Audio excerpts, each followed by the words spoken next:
Hello दोस्तों, आप सबका बहुत बहुत स्वागत है आपके अपने यूट्यूब चैनल गणेशाय वर्ल्ड में। दोस्तों, आज की वीडियो में हम class 12th NCERT physics new प्रश्न बैंक जो हमारी चल रही है 500 प्रश्न वाली, इसमें चैप्टर 4 कवर करेंगे। और चैप्टर 4 केवल यूनिट मतलब ये दोस्तों यूनिट तो 3 है और यूनिट 3 में केवल चैप्टर 4 को रखा गया, तो ये यूनिट 3 का चैप्टर 4 है ना। तो इस चैप्टर 4 का नाम दोस्तों है गतिमान आवेश एवं चुंबकत्व। ठीक है, तो इसका हम दोस्तों आज पूरा हल समझेंगे, क्वेश्चन समझेंगे, ऑब्जेक्टिव, रिक्त स्थान, जो भी कुछ है सब कुछ बहुत अच्छे से हम कवर कर लेंगे, है ना। तो दोस्तों, इससे पहले आप नए हो, हमारे चैनल को सब्सक्राइब नहीं किया तो प्लीज़ चैनल को सब्सक्राइब कर लीजिए, है ना, और बेल आइकन को ऑन कर लीजिए, है ना। तो चलो दोस्तों, हम इसको देखते हैं, स्टार्ट करते हैं। तो दोस्तों, सबसे पहले हम इस क्वेश्चन यूनिट पे बात करेंगे कि हमें कितने मार्क्स का इस यूनिट में से प्राप्त होगा, कैसा क्या। ठीक है, तो बात कर लेते हैं। तो दोस्तों, इस यूनिट में से हमें 9 नंबर प्राप्त होंगे। और 9 नंबर कैसे प्राप्त होंगे, तो इसमें से आएगा, एक आएगा बहुविकल्पी प्रश्न, एक आएगा रिक्त स्थान और एक आएगी सही जोड़ी। तो इधर से हमारे 3 क्वेश्चन कवर हो जाते हैं। और इधर से दोस्तों आपको कोई ज़्यादा बड़ा क्वेश्चन नहीं मिलना, केवल आपको 2 नंबर का क्वेश्चन मिलना है। ठीक है, और 2 नंबर के क्वेश्चन आपको मिलेंगे 3, है ना। तो 3 दूनी 6 और 3 9, इस टाइप से आपके 9 हो जाते हैं। और इस यूनिट 3 में केवल आपको चैप्टर 4 को सम्मिलित किया गया है, जो गतिमान आवेश एवं चुंबकत्व, जो मैंने आपको पहले भी बता दिया है। ठीक है, तो आइए दोस्तों फिर हम इसको स्टार्ट करते हैं। तो दोस्तों हमारा पहला ऑब्जेक्ट है गतिमान आवेश उत्पन्न करता है। मतलब यदि कोई आवेश जो है ना वो गति अवस्था में है तो वो क्या क्या उत्पन्न करता है। तो दोस्तों, गतिमान आवेश है ना विद्युत एवं चुंबकीय क्षेत्र दोनों को उत्पन्न करता है, विद्युत एवं चुंबकीय क्षेत्र दोनों। ठीक है, तो ये आपका सही हो जाएगा। इसके बाद दोस्तों हम सेकंड क्वेश्चन देखते हैं। उसने सेकंड क्वेश्चन में हमसे बोला, निर्वात में स्थित दो समांतर चालकों में एक ही दिशा में धारा प्रवाहित हो रही है, तब उनके मध्य लगने वाले बल की जो प्रकृति होगी वो कैसी होगी। तो उनके लगने वाले बल की प्रकृति आकर्षण होगी। ठीक है, वो एक दूसरे को आकर्षित करेंगे। ठीक है, ये हमारा सही है। ठीक है, इसके बाद हम दोस्तों अगला देख लेते हैं। हमारा अगला है दोस्तों थर्ड वाला, और कह रहा है एक आवेशित कण समचुंबकीय क्षेत्र में इसके समांतर प्रवेश करता है, तो कण का पथ कैसा होगा। ठीक है, मतलब एक कोई आवेशित कण है, समचुंबकीय क्षेत्र में समांतर प्रवेश कर रहा है, तो जो कण है उसका जो मार्ग होगा, पथ होगा, वो कैसा होगा। तो वो आपको लिखना है सरल रेखी, है ना, मतलब सरल रेखी, एक सीधी रेखा में होगा। ठीक है, चलो नेक्स्ट है, एक समान चुंबकीय क्षेत्र में धारावाही लूप पर जो बलाघूर्ण होता है, एक समान चुंबकीय क्षेत्र में जो धारावाही लूप पर बलाघूर्ण होता है वो कितना होता है। तो वो होता है NIAB, NIAB ये होता है, ये हमारा सही है। ठीक है, नेक्स्ट है, किसी चुंबकीय क्षेत्र में धारावाही लूप पर बलाघूर्ण अधिकतम होता है, जबकि क्षेत्र और लूप का तल, क्षेत्र और जो लूप है इन दोनों का जो तल है वो कैसा होना चाहिए। तो इन दोनों का जो तल है ना वो कैसा होना चाहिए, लंबवत होना चाहिए। कैसा होना चाहिए, लंबवत होना चाहिए। ठीक है, चलो अब आगे बढ़ते हैं। ठीक है, आगे हमारा है चुंबकीय क्षेत्र में गतिमान आवेश पर लगने वाले बल को खाली स्थान कहते हैं। ठीक है, तो चुंबकीय क्षेत्र में गतिमान आवेश पर जो लगने वाला बल होता है इसे हम क्या कहते हैं, लगने वाले बल को लॉरेंज बल कहते हैं। ठीक है, तो दोस्तों आपको क्लियर हो रहा होगा ये सब चीज़ें। ठीक है, चलो आगे हम बढ़ते हैं। और दोस्तों हाँ, अभी तक आपने हमारे चैनल को सब्सक्राइब नहीं किया तो प्लीज़ चैनल को सब्सक्राइब कर लीजिए। और दोस्तों हाँ, आपको पूरी केमिस्ट्री की भी आपको जो प्रश्न बैंक है उसकी भी आपको बराबर तैयारी कराई जा रही है, तो आप इसको कीजिएगा। ठीक है, और हमने यूनिट 10 तक आपको करवा दिया है। यूनिट 10 मतलब ऑर्गेनिक केमिस्ट्री हमने स्टार्ट कर दी है, तो आपको 10 वीडियो लगभग मिल चुकी हैं और आपको पूरी तैयारी कराई जा रही है। तो दोस्तों आपको मैं पहले भी बोल चुका हूं कि प्रायोरिटी आपकी ये है कि सबसे पहले आप किसको कंप्लीट कर लो, सबसे पहले आप प्रश्न बैंक को कंप्लीट करो। ठीक है, तो ये हो गया। नेक्स्ट है हमारा, तो इसमें लॉरेंज बल आपका आ जाएगा हमारे पहले रिक्त स्थान में। ठीक है, नेक्स्ट है लॉरेंज बल का सूत्र है। तो मतलब जो लॉरेंज बल का सूत्र है ये क्या होता है मैं आपको दिखा रहा हूँ। ठीक है, तो ये लॉरेंज बल का सूत्र है QV साइन थीटा। ठीक है, तो अपना ये लॉरेंज बल का सूत्र है QVB साइन थीटा। ठीक है, ये भी है ना वेन वाला। ठीक है, तो QVB साइन थीटा ये लॉरेंज बल का सूत्र है। नेक्स्ट है हमारा, आदर्श वोल्टमीटर का जो प्रतिरोध होता है वो कैसा होता है। तो वो अनंत होता है। कैसा होता है, अनंत। ठीक है, एक आदर्श अमीटर का जो प्रतिरोध होता है वो कैसा होता है, शून्य होता है। ठीक है, तो इनको ध्यान रखना है। ओके, नेक्स्ट है, किसी पदार्थ के चुंबकीय क्षेत्र में चुंबकन अर्जित करने के सामर्थ्य को ध्रुव सामर्थ्य कहते हैं। क्या बोलते हैं, ध्रुव सामर्थ्य। ठीक है, ध्रुव सामर्थ्य। ठीक है, तो ये ध्यान रखना। ठीक है, किसी पदार्थ के चुंबकीय क्षेत्र में चुंबकन अर्जित करने के सामर्थ्य को ध्रुव सामर्थ्य कहते हैं। ठीक है, ये हो गया। नेक्स्ट है हमारा दोस्तों, है ना, नेक्स्ट है हमारा 5वां, और ये बोल रहा है हमसे, देखो एक मिनट, है ना, सही जोड़ियाँ हैं हमारे, है ना। आप चुंबकीय क्षेत्र, इसने चुंबकीय क्षेत्र का मात्रक, तो चुंबकीय क्षेत्र का मात्रक आपको पता है टेस्ला होता है। ठीक है, नेक्स्ट है हमारा चुंबकीय आघूर्ण, है ना, तो चुंबकीय आघूर्ण हमारा A m², मतलब ये इसका मात्रक है ना, एमीटर मतलब sorry ampere into metre square, तो ये हमारा दूसरा हो गया। नेक्स्ट है चुंबकनशीलता, तो चुंबकनशीलता क्या होती है, तो जो चुंबकनशीलता है ये होती है टेस्ला मीटर और मतलब एम्पियर इनवर्स, ये है हमारा। ठीक है, और हमारा नेक्स्ट है चुंबकनशीलता हो गया है। नेक्स्ट है हमारा ऐंठन नियतांक, तो ऐंठन नियतांक क्या होता है, तो न्यूटन इंटू मीटर और रेडियन इनवर्स, ये हमारा ऐंठन नियतांक होता है, तो ये हमारा 4th वाला हुआ। ठीक है, तो इस प्रकार से हमारी दोस्तों ये सही जोड़ियाँ हो गई। अब हम क्वेश्चन पे बात कर ले रहे हैं, इसके बाद इसका हम हल पूरा समझेंगे, है ना। चलो, तो दोस्तों हमारा पहला क्वेश्चन है, एक मिनट थोड़ा इसको बड़ा कर ले रहा हूँ आपको ताकि अच्छा दिखे। ठीक है, हाँ लो, तो दोस्तों हमारा पहला क्वेश्चन है उत्तर ध्रुवीय ज्योति का क्या कारण, मतलब जो उत्तर ध्रुवीय ज्योति है ये क्या कारण है इसका और क्यों आते हैं, क्या ये प्रॉब्लम। ठीक है, बायो-सैवर्ट का नियम लिखिए। नेक्स्ट है एम्पियर का परिपथीय नियम लिखिए। नेक्स्ट है लंबे धारावाहिक चाल पर चुंबकीय क्षेत्र पर लगने वाले बल के सूत्र की स्थापना, मतलब सूत्र आपको लिखना है, तो सूत्र यहाँ पर बहुत सारे हैं। लंबे धारावाहिक चालक के समीप चुंबकीय क्षेत्र के लिए सूत्र लिखिए, है ना। धारावाही वृत्ताकार लूप के केंद्र पर चुंबकीय क्षेत्र के लिए सूत्र लिखिए। एमीटर और वोल्टमीटर में अंतर लिखिए। धारा मापी की कुंडली के बीच में एक नर्म लोहे का एक रोड रखा जाता है, क्यों, है ना। बायो-सैवर्ट के नियम के आधार पर धारा के मात्रक को परिभाषित कीजिए। ठीक है, धारावाह वृत्ताकार लूप के लिए चुंबकीय आघूर्ण का सूत्र एवं SI मात्रक लिखिए। ठीक है, तो ये कुछ क्वेश्चंस हैं आपके, और क्वेश्चन कोई ज़्यादा बड़े नहीं है, इजी क्वेश्चन है ना। धारावाही वृत्ताकार लूप के लिए चुंबकीय आघूर्ण का सूत्र एवं इसका SI मात्रक।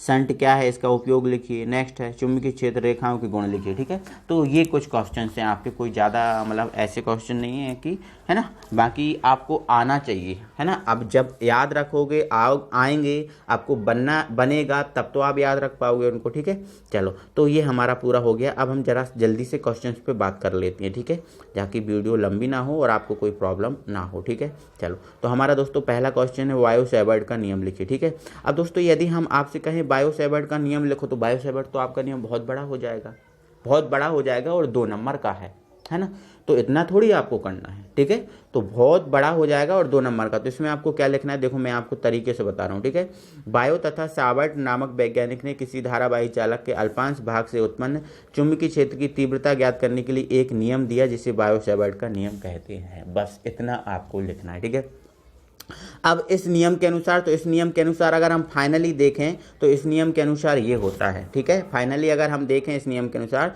तो ये जो dB है अल्पांश भाग की जो चुंबकीय क्षेत्र है वो निकलता है K, और यहाँ ये I dl sin थीटा और ये r², है ना। मतलब जो चुंबकीय क्षेत्र होता है वो धारा के समानुपाती होता है, अल्पांश भाग की लंबाई के समानुपाती होता है, उसकी ज्या के समानुपाती होता है, और जो बीच की दूरी होती है उनके कैसा होता है, व्युत्क्रमानुपाती, वर्ग के व्युत्क्रमानुपाती। ठीक है, तो फाइनली आकर जो व्यंजक निकलता है ये होता है। ठीक है, जहाँ I धारा है, dl अल्पांश भाग की लंबाई है, साइन क्या है, ज्या है ना, और r² क्या है, इनकी जो मतलब बिंदु है, जिस बिंदु पे आप निकाल रहे हो उसकी दूरी है। ठीक है, चालक से। ठीक है, तो ये सब है ना, तो आपको इतना लिखना है, आपको तरीके से लिखना है। ठीक है, थोड़ा सा आपको दिमाग चलाना, नहीं तो इतना बड़ा लिखोगे मार्क्स आपको 2 मिलेंगे, मतलब क्या निकलेगा। ठीक है, चलो, है ना, आगे नेक्स्ट है हमारा दोस्तों अगला क्वेश्चन था हमारा ये एम्पियर का परपथीय नियम क्या है। मतलब 1 मिनट दोस्तों, आपको एक थोड़ा सा डाउट है उसको मैं क्लियर करा दे रहा हूँ दोस्तों। मैंने आपको पहला क्वेश्चन, ये आपको सेकंड क्वेश्चन से मिल रहा है, आपको पहला क्वेश्चन आपको कराया नहीं, जिसको जो पीडीएफ में मतलब पीडीएफ में ऐड नहीं हो पाया, तो इनको मैं अंत में आपको करा दूंगा। ठीक है, जो आपका पहला क्वेश्चन है वो अंत में लेकर आऊँगा। ठीक है, चलो ओके, चलो एम्पियर का परिपथीय नियम है, तो ये देखो एम्पियर का परिपथीय नियम है ना, ये हमारा तीसरा ही क्वेश्चन है। ठीक है, चलो क्या कह रहा है, एम्पियर के परिपथीय नियम अनुसार चुंबकीय क्षेत्र B एक बंद वक्र C के अनुदिश रेखीय समाकल, मतलब देखना ये क्या कह रहा है, इसकी भाषा समझो। चुंबकीय क्षेत्र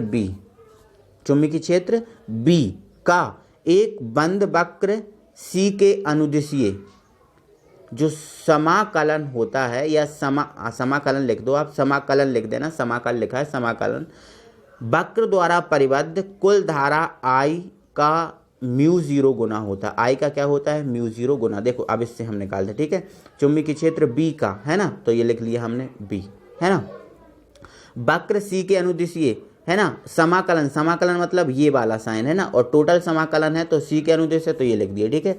अब वक्र द्वारा परिबद्ध कुल धारा I का म्यू जीरो गुना होता है, ठीक है। अब देखो जो म्यू जीरो गुना हो रहा है किसका? I का, तो ये कर दिया, ठीक है। अब ये dl क्या है? तो ये तो अल्प भाग की लंबाई है। अल्पांश भाग के लिए हम लेंगे तो उसके लिए है ना, जब अल्पांश भाग को छोटे छोटे कर मिलाएंगे तो तब तो आपको जाके पूरा बड़ा मिलेगा ना, ठीक है। तो पहले इस छोटे का निकाला जाता है फिर बड़े का, ठीक है। तो ये छोटे का और फिर इस टाइप से, मतलब ये आपका फाइनली आपका ये आएगा आंसर, ठीक है, ये आएगा, ठीक है। चलो है ना, आगे बढ़ जाओ दोस्तों, हमारा अगला क्वेश्चन देखते हैं, है ना। हमारा 4th नंबर का क्वेश्चन है, ठीक है। और 4th नंबर का हमसे क्वेश्चन कह रहा है लंबे धारावाहक तार पर चुंबकीय क्षेत्र में लगने वाले बल के लिए सूत्र, है ना। केवल सूत्र पूछा है ना। तो देखो यहाँ पर मैंने आपको बता दिया, थोड़ा सा और बड़ा करके दिखा रहा हूँ आपको मैं, ठीक है, देखो, है ना। तो ये चुंबकीय क्षेत्र में धारावाहक चालक पर बल जो होता है फाइनली ये होता है, बल का सूत्र केवल इतना सा होता है। लेकिन हो सकता है आपको इतने में वो फुल मार्क्स ना दे, देखो पूछा तो यही है ना, बाकी देना चाहिए, लेकिन अपनी जो आपका जो अच्छे से अच्छा बेस्ट देने का आपका काम रहता है कि आप अच्छे से अच्छा दो, ठीक है। तो ये लिख दिया है ना, ए मतलब ए बराबर KI/BL sin थीटा, ठीक है, ये आपने लिख दिया, ठीक है। जहाँ के आप क्या लिख दोगे? नियतांक है ना। अब इसको आप क्या करना, SI पद्धति में निकाल देना, ठीक है। तो SI पद्धति में के की वैल्यू क्या होती है? 1 होती है, ठीक है। तो ये निकल जाएगा, ठीक है। अब ये निकल गया तो आप इसको और भी ज़्यादा अच्छा लिखना आता चाहते हो तो इसका सदिश रूप लिख देना, ठीक है। तो F बराबर I तो अदिश राशि है, B है ना, I बाहर निकाल ले, BL और क्रॉस में साइन थीटा होता है, तो ये इसका सदिश रूप हो जाएगा। तो आप बेस्ट दे सकते हो, ठीक है। चलो अगला क्वेश्चन देख लेते हैं, ठीक है। और अगला हमारा क्वेश्चन है लंबे धारावाहक चालक के समीप चुंबकीय क्षेत्र, अब इसने समीप पूछा है ना, चुंबकीय क्षेत्र का सूत्र लिखिए, ठीक है। तो इसके जो समीप चुंबकीय क्षेत्र का जो सूत्र होता है ये होता है अल्प। देखो इसमें भी हम दोनों चीज़ें बता रहे हैं, आपको संपूर्ण ही बताएंगे और छोटा ही बताएंगे, क्योंकि आपको सबसे बैठ देना, ठीक है। धारक चालक तथा चुंबकीय क्षेत्र अल्पांश भाग के कारण ये होता है dB बराबर म्यू 0/4 IR D अल्फा है। ये D अल्फा, अल्फा क्या है? तो अल्फा कोण होता है, ठीक है, तो फिर निकाला जाता है फाइनली, ठीक है। और ये R है तो ये दूरी हो गई, ठीक है। अब संपूर्ण भाग के कारण निकालें तो संपूर्ण भाग के कारण निकालें तो R को हम D में कन्वर्ट कर देंगे तो ये हमारा म्यू 0/2 I/D ये हो जाएगा संपूर्ण के कारण, ठीक है। चलो तो ऐसा हम कर लेते हैं, कोई प्रॉब्लम नहीं है, ठीक है। तो आपको छोटी छोटी चीज़ें हैं, इनको आपको याद रखना है, ठीक है। चलो अगला हमारा क्वेश्चन है, तो धारावाहिक वृत्ताकार लूप के केंद्र पर चुंबकीय क्षेत्र के लिए सूत्र लिखिए, ठीक है। अब देखो धारावाहिक वृत्ताकार लूप बोल दिया है ना, अब इसने वृत्ताकार लूप के केंद्र पर चुंबकीय क्षेत्र के सूत्र है ना, तो ये होता है आपका B बराबर म्यू 0/4 ये अभी हमने ये 2 और 4 को हम कैंसिल कर रहे थे बट अब नहीं करेंगे, ठीक है। आप देख लो, आप ऐसे ही लिख देना, ठीक है। B बराबर म्यू 0/4 इंटू 2πNL, एन है वो मतलब जो चक्कर लगाते हैं कुंडली में जो तार की संख्या, ठीक है ना, 2πN और ये I और अपॉन में क्या हो जाएगा R, है ना, और ये तो इसका मात्रक लगा है, ठीक है। तो ये इसका हो जाएगा सूत्र, ठीक है। चलो नेक्स्ट हम आगे बढ़ते हैं, हमारा दोस्तों 7वां क्वेश्चन है, अमीटर तथा वोल्टमीटर में अंतर स्पष्ट कीजिए। और अमीटर और वोल्टमीटर में अंतर स्पष्ट करना है तो आपको कोई 2 अंतर लिखना है, क्योंकि 2 नंबर का क्वेश्चन है, बाकी हम काफ़ी सारे लेके आए हैं, आप देख लो, है ना। यह परिपथ में बहने वाली धारा को नापता है, इसका पैमाना एम्पियर में अंकित रहता है, ठीक है। यह परिपथ में किन्हीं 2 बिंदुओं के मध्य विभवांतर को नापता है, इसका पैमाना इसका पैमाना मतलब मात्रक है ना, पैमाना का कोई मात्रक, पैमाना कुछ नहीं है, मात्रक होता है, ठीक है। यह विद्युत परिपथ में श्रेणी क्रम में लगाया जाता है और ये समांतर क्रम में लगाया जाता है, ठीक है। 2 अंतर आपको ये कंप्लीट हो गए और आपको बाकी और कुछ करना है। तो देखो एक आदर्श मीटर का जो प्रतिरोध होता है वो 0 होता है और वोल्ट मीटर का कैसा होता है? अनंत। ही अपना ऑब्जेक्ट में आता है, तो कोई भी आपको 3 पॉइंट जो अच्छे लगे वो आप कंप्लीट कर लो, ठीक है। चलो नेक्स्ट हम आगे बढ़ जाते हैं दोस्तों, हमारा अगला क्वेश्चन है, धारा मापी की कुंडली के बीच नरम लोहे का जो क्रोड है वो क्यों लगाया जाता है? मतलब जो धारा मापी रहता है, जैसे उसने, हाँ, धारा मापी में लगभग आपने देखा, धारा मापी अगर देखा हो आपने तो उनके बीच में एक नरम लोहे का क्रोड लगा दिया जाता है ना। तो एक ऐसा क्यों लगाया जाता है, क्या करते हैं बताओ, ठीक है। तो देखो आपको बता देते हैं, धारा मापी की कुंडली के मध्य, देखो समझा रहा हूँ, धारा मापी की कुंडली के मध्य नरम लोहे का क्रोड रखा जाता है, क्योंकि जब इसमें धारा प्रवाहित होती, देखो धारा मापी है तो भाई धारा तो प्रवाहित होगी, है ना, तो क्रोट से बद्ध चुंबकीय फ्लक्स में परिवर्तन होता, ठीक है। जब इसमें धारा प्रवाहित होगी, जो धारा मापी होगा, तो उसमें क्रोट से बद्ध चुंबकीय फ्लक्स में क्या होगा, परिवर्तन होगा, जिससे उसमें भंवर धाराएं उत्पन्न होंगी, है ना। अब परिवर्तन होगा तो भंवर धाराएं तो निश्चित बात है उत्पन्न होंगी, है ना, जिससे इसके टूटने या नष्ट होने की संभावना होती है, मतलब जिससे वो टूट सकता है या नष्ट हो जाता है, ठीक है। अतः भंवर धाराओं को कम करने के लिए, मतलब जो भंवर धाराएं जो उत्पन्न हो रही हैं, भंवर धाराएं उत्पन्न ना हो, इनको कम करने के लिए कुंडी के मध्य नरम लोहे का क्रोट रखा जाता है। बस इतना सा आंसर 2 नंबर का, भाई मस्त मजा आ गया साहब, है ना। चलो आगे बढ़ जाते हैं, हमारा अगला क्वेश्चन है ना हमारा दोस्तों, 1 मिनट, हाँ 9 जो क्वेश्चन नंबर 8 है और 9 नंबर भी आपका PDF से बाहर है, तो इसको भी हम इसके बाद आपको बता रहे हैं, कोई प्रॉब्लम नहीं है, ठीक है। अब हमारा अगला क्वेश्चन है, धारावाहिक वृत्ताकार लूप के लिए चुंबकीय आघूर्ण का सूत्र एवं SI मात्रक लिखिए, है ना। चुंबकीय आघूर्ण का है ना, इसका आपको सूत्र लिखना और इसका SI मात्रक लिखना, ठीक है। तो इसको भी हम बाद में डिस्कस कर रहे हैं PDF के, मतलब इसको हम कंप्लीट करेंगे इसके बाद, ठीक है। चलो अब देख लो हमारा, है ना, शंट क्या है इसके उपयोग लिखिए, शंट क्या है इसके उपयोग लिखिए, ठीक है। तो देखो कुंडली की क्षति, आपको पता है कुंडली की क्षति, कुंडली की क्षति को रोकने के लिए धारामापी की कुंडली के साथ समांतर क्रम में कम प्रतिरोध का तार, यहाँ पर कार लिख दिया, यहाँ पर ये तार है ना, तार संयोजित मतलब जोड़ दिया जाता है, जिसे शंट कहते हैं, ठीक है। तो मतलब ध्यान रखना है, कुंडली की क्षति जो है ना उसको रोकने के लिए जो धारा मापी होता है, उस धारा मापी की कुंडली के साथ, जैसे मान के चलो ये धारा मापी है, ठीक है, इसकी कुंडली के साथ एक हमने कम प्रतिरोध का ये तार जोड़ दिया, ठीक है। तो इस प्रकार से आपका ये जो प्रक्रम बना है ये आपका शंट होगा, ठीक है। ओके चलो, तो दोस्तों ये समांतर क्रम में जोड़ना है, हमने श्रेणी क्रम में जोड़ दिया, ठीक है। चलो आप जोड़ लेना, ठीक है ना। तो इसे शंट कहते हैं। चलो आगे, अब शंट के उपयोग हैं, तो देखो शंट के धारा मापी की कुंडली को जलने से बचाता है शंट, है ना। अब शंट का उपयोग धारा मापी की परास को बढ़ाया जा सकता, मतलब शंट का उपयोग कर, मतलब शंट है इसके उपयोग कर से धारा मापी की जो परास है उसको हम बढ़ा सकते हैं, ठीक है। तो ये हमारे 2 उपयोग हो गए, ठीक है। तो आप समझ ही गए हैं, कोई प्रॉब्लम नहीं, ठीक है। अगला क्वेश्चन हम देखते हैं, हमारा 12वां क्वेश्चन है, चुंबकीय क्षेत्र रेखाओं के गुण लिखिए। अब ये चुंबकीय क्षेत्र रेखाएं हैं, इनके आपको गुण बताना है, ठीक है। तो आप देख लो चुंबकीय क्षेत्र रेखाओं के गुण है ना, जिसमें हमारा पहला है, चुंबकीय क्षेत्र रेखाएं उत्तरी ध्रुव से निकलकर दक्षिणी ध्रुव में समाहित हो जाती हैं, मतलब जाती हैं, ठीक है। चुम्बक के अंदर चुंबकीय क्षेत्र की दिशा इसके दक्षिण ध्रुव से उत्तरी, मतलब देखो मतलब बाहर की बात करें तो उत्तर से दक्षिण की ओर होगी, और अंदर की बात करें तो दक्षिण से उत्तर की ओर होगी, ठीक है, दक्षिण से उत्तर की ओर होगी, ठीक है। नेक्स्ट है हमारा, चुंबकीय क्षेत्र रेखाएं बंद वक्र होती हैं, आपको 2 लिखना है, आपको 3 बता दिए, कोई प्रॉब्लम नहीं, ठीक है। तो ये दोस्तों हमारी PDF हुई। अब हमारे जो क्वेश्चन है, हमारा फर्स्ट वाला बचा है ना, और एक हमारा 9वां क्वेश्चन बचा और एक हमारा 10वां, है ना। तो ये तीनों क्वेश्चन को अब हम देखते हैं। पहले दोस्तों आप ये 10 नंबर का क्वेश्चन देखो, धारावाहिक वृत्ताकार लूप के लिए चुंबकीय आघूर्ण का सूत्र एवं SI मात्रक, ठीक है। तो धारावाहिक वृत्ताकार लूप के लिए जो चुंबकीय आघूर्ण का जो सूत्र होता है मेरे भाई होता है M बराबर I into pi R square, ठीक है। M बराबर I into pi R square, ये धारावाहिक वृत्ताकार लूप के लिए चुंबकीय आघूर्ण का सूत्र हो गया, ठीक है। अब मात्रक, तो मात्रक निकाल लो, ठीक है। तो मात्रक निकालेंगे तो धारा का क्या हो जाएगा, एम्पियर, और पाई का तो कुछ रहेगा नहीं, पाई तो एक राशि है ना, और आर का क्या हो जाएगा, आर दूरी है तो मीटर, है ना, तो ये मीटर स्क्वायर, ठीक है। तो ये हो जाएगा मात्रक एम्पियर इंटू मीटर स्क्वायर, ये हमने सही जोड़ियों में भी देखा, ठीक है।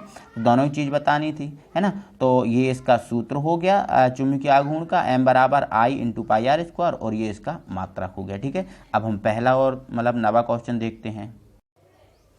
अगला दोस्तों हमारा जो पहला क्वेश्चन था, उत्तर ध्रुवीय ज्योति का क्या कारण है, आपको समझाइए, ठीक है। तो दोस्तों उत्तर ध्रुवीय ज्योति की अगर हम बात करें तो उत्तर ध्रुवीय ज्योति उत्तरी गोलार्ध में दिखाई देने वाला ध्रुवीय ज्योति को कहते हैं, है ना। जो उत्तरी गोलार्ध में जो दिखाई देने वाली ध्रुवीय ज्योति है उसे हम कहते हैं।